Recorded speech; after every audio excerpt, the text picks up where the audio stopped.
So this is the first part of my living in a windmill series. Now I'm going to show you the windmill in just 1 second, but I do live in a 1848 grade 2 listed windmill. I live with my family, and we bought this windmill about 2 years ago. Now unfortunately a couple of people before us have really messed up lots and lots of things, and I'd like to show you the challenges that we have with maintaining this building and keeping it waterproof. So here is the windmill itself. Now it's been raining today, and as a result we've got lots of water ingress all over the place. So you can see we've already got scaffolding up here.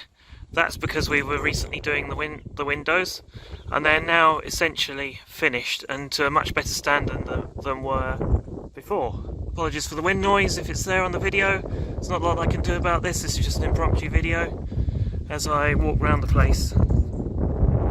So here you can see some of the work that was done with the new windows. Excuse me.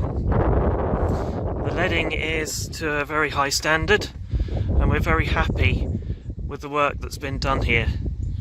Just take a look at, for example, at this lead welding here. It's just beautiful. Really, really nice job. So from the good to the not so good. This flat roof covers the old engine room. So there used to be a steam engine in here. I've often asked my wife, could we get another one? Because it would heat the house quite nicely and we could generate power from it and all the rest of it, but for some reason which I can't quite fathom, she says no. Anyway, it's quite a long expanse of quite a large expanse of steel roof, and it's I don't know who built it or who patched it up over the years, but they did a really appalling job. I'm going to show you what that looks like in a minute. But let me start over here with some of the issues. So we have a flat roof over our utility room, and part of the problem is that they've used flash band or flashing tape down here. You can see I'm starting to effect a repair. It's only a temporary repair because we're going to get it sorted out properly later. But the challenge is that this flashing tape is only really a temporary repair, and it's cracking up in places, which means that at the interface between the steel roof here, and you can see it's all gone rusty over time, the water is just finding any crack and running down in the inside wall inside here into our utility room, which is not desirable. We've been told that this utility room roof should really be dropped a bit so that there's enough room over the edge here to have the gutter running all the way down there instead of stopping at the edge of the roof. And then we should probably have lead or something like that between the utility room roof and the wall. There's other such things that I'd like to show you over here. You can see here at the end here they didn't even bother closing in the roof. There, it's just a bit of wood.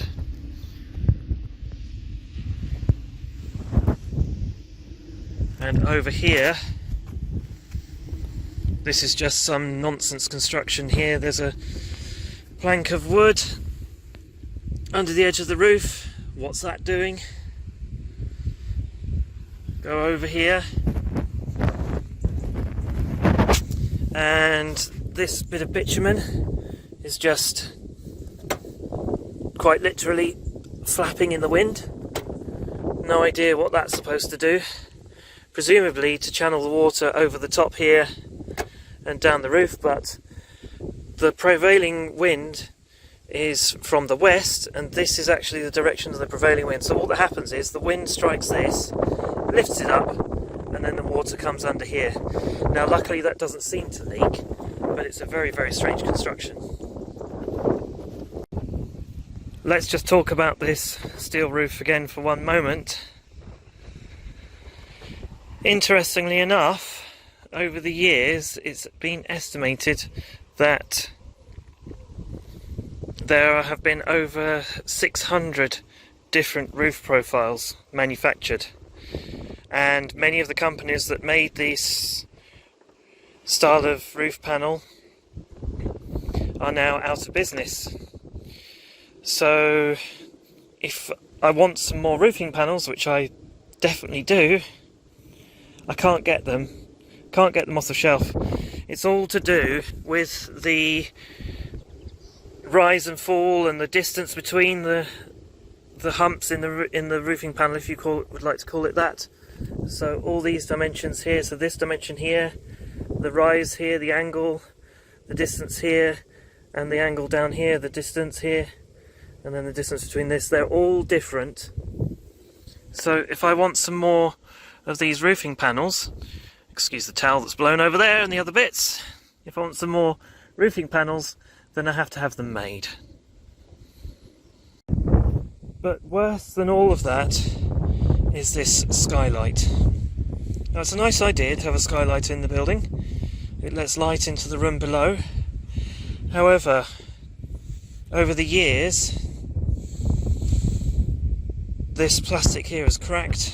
Now, I had a go at repairing it, again just temporarily, because we want to sort this out properly in the fullness of time. I put some tape over a crack here, and then I also put some flashing tape up the top there. I've not done the best of jobs, but I was just trying to make it waterproof.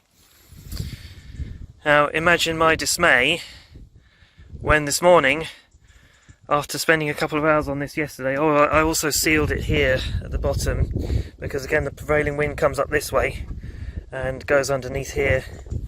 You can see perhaps that's not worked particularly well. I tried to seal this up yesterday to stop the water blowing up underneath here. The prevailing wind just pushes everything up here. I'm going to have to do something different. I think that hasn't really worked. I used a special sealant that you can even apply underwater, but you can see the water still moving under there, so that hasn't really worked, so I'm going to do something different. This bit has. This bit's okay. This bit's not. Might be breaking out the flash band again just to effect a temporary repair, but anyway, I don't think that's the major issue. I'd like to show you some of the even worse bits of this job. So you can orient yourself so you see where I'm looking at. Here's the mill tower itself, and if we come down here, down to the bottom, there are some interesting construction techniques used here, and when I say interesting, I mean terrible. So first of all, we have the membrane underneath the wood, the weatherboarding, and then some more wood down here, and then some felt over the top here, and then some more flashing tape, more flash band. Now you can see here I can just fit my finger through here, so that's not going to stop any water ingress at all. And then you can see here that this is barely stuck down here, so you know that's all wet underneath. Also, if you look down here, these fillers that go inside the profile of the flat roof are not the right profile, so there's just gaps everywhere, so that's not going to be waterproof. Who did that? Worse than all of that, there's a couple of issues here. You can see that this felt roof has failed. There's a big hole in it there.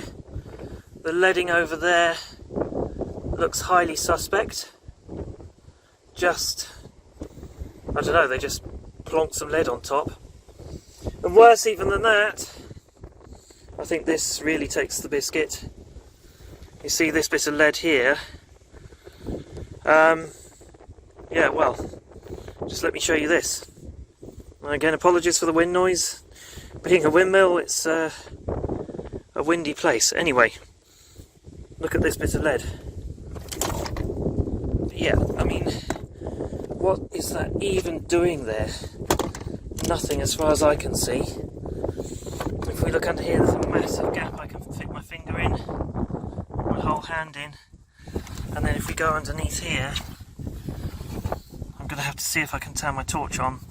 It's absolutely sopping wet under here. So I think all the water is coming down the side of the mill, and then there's more felt under here, which isn't really working. Yeah, I can feel the wood under here is completely sopping wet.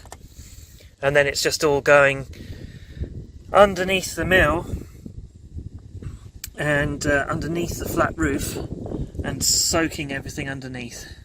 It's just appalling. It's just utterly inexcusable. So there you go, there's some of the challenges we face with this roof. Now I've got to try and think about what to do about this so that it doesn't leak, and I really don't know what to do.